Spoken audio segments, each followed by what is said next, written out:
وطن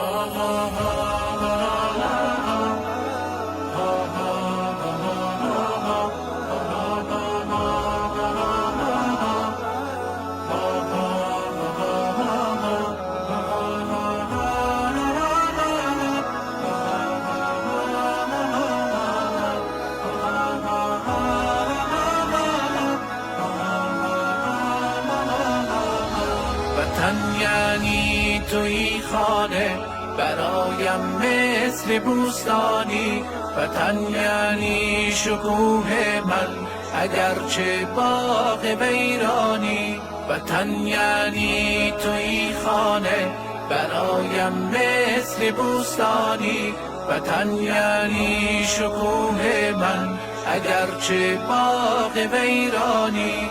وطن ای خاک حاصل خیز توی جای سلحشوران، وطن یعنی تو هر لحظه مرا قلبی مرا جانی، توی سرمایه امت تو هستی افتخار ما، وطن یعنی به هر دوران تو خاکرات مردانی، تو خاکرات مردانی. وطن یعنی توی خانه برایم مثل بوستانی، وطن یعنی شکوه من اگرچه باغ ویرانی.